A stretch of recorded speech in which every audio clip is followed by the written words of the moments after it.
Olá, meus irmãos. Vamos falar sobre a lição número 10, a parte de domingo, que fala sobre como entender certas verdades. Quando o profeta Isaías começou a falar do servo sofredor, ele não estava dando uma informação.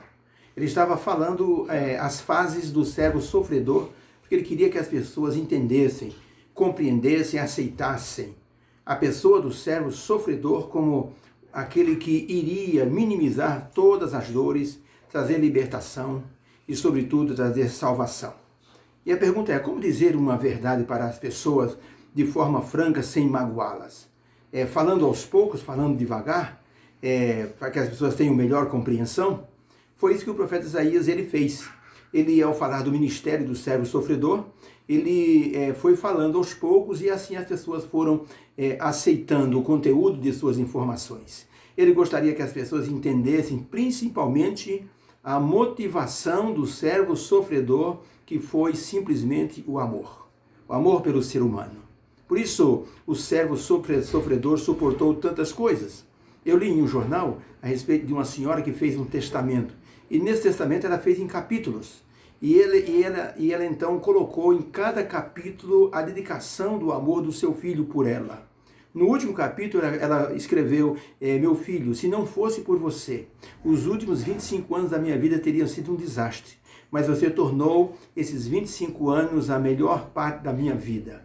Dedico, então, os meus bens a você por amor, porque você teve amor por mim e você soube me dar amor. Gente, quem ama nunca ama em vão. O amor nunca é em vão. Sempre tem os seus resultados práticos na vida das pessoas. Por isso que essa foi a história que o profeta Isaías contou a respeito do servo sofredor. O servo que fez tudo por amor.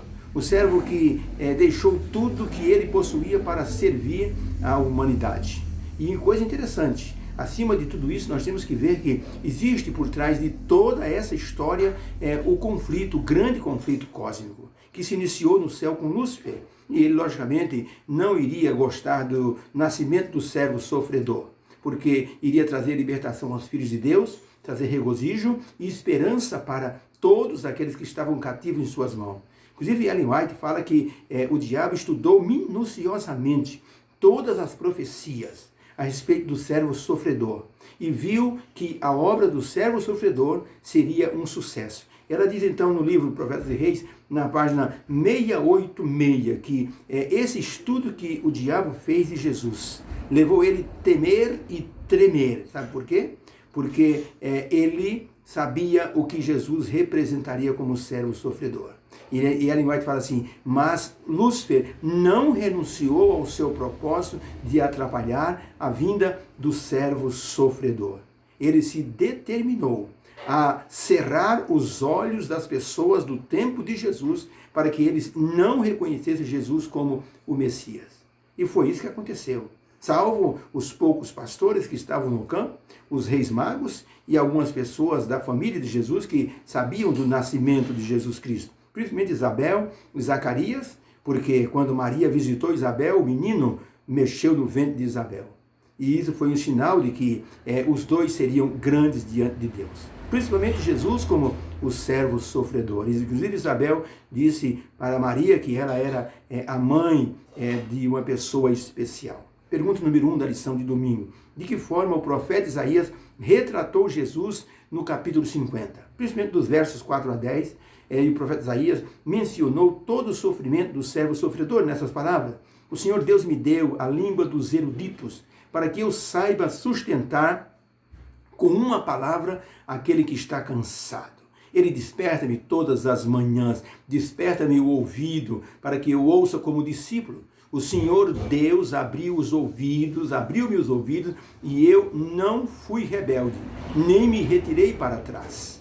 Ofereci as minhas costas aos que me feriam e aqueles que me afrontavam e me cuspiam. No verso 7, pois o Senhor Deus me ajuda, portanto, não me sinto confundido. Por isso, eu pus o meu rosto como um seixo, e eu sei que eu não serei envergonhado. Perto está o adversário. Chegue-se para mim. Eis que o Senhor Deus me ajuda. Quem há que me condene? Eis que todos eles se envelhecerão como um vestido, e a traça os comerá. verso 10. Quem há entre vós que tema o Senhor, ouça ele a voz do seu servo, aquele que anda em trevas e não tem luz, confie no nome do Senhor e firme sobre o seu Deus. A descrição que Isaías faz do servo sofredor é de alguém que tinha uma posição maravilhosa e que, ao ser assim, menosprezado, humilhado, não revidou. Então, para a pergunta de que forma o profeta Isaías retratou a Jesus no capítulo 50, a resposta é: Jesus é retratado como aquele que sabe dar alento ao cansado. Com sua palavra, ele sabe também dirigir a palavra aos que estão aflitos, sabe ser dirigido por Deus, sabe ser maltratado sem revidar, porque confia na ajuda divina e tem plena certeza de sua missão de salvação.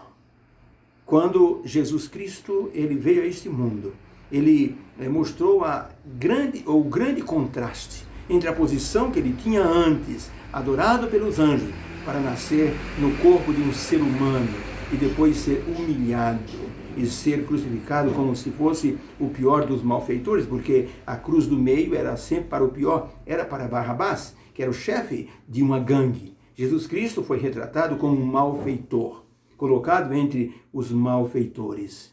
Mas Jesus Cristo não revidou, as pessoas o desprezaram, as pessoas o esbofetearam, cuspiram nele, fizeram uma brincadeira de mau gosto com Jesus, colocando uma coroa de espinhos, bateram em Jesus e disseram: dizem, profetiza quem te bateu. Jesus Cristo, na cruz do Calvário, foi zombado pelas pessoas que disseram: se você é mesmo Cristo, desça da cruz e nós creremos em você. Uma zombaria sem limite, mas Jesus Cristo dizia simplesmente: Pai, perdoa-lhes porque não sabem o que fazem. Um servo sofredor que era um rei, mas que soube acatar, aceitar a sua missão sem revidar com aqueles que estavam ali impondo a ele toda aquela humilhação.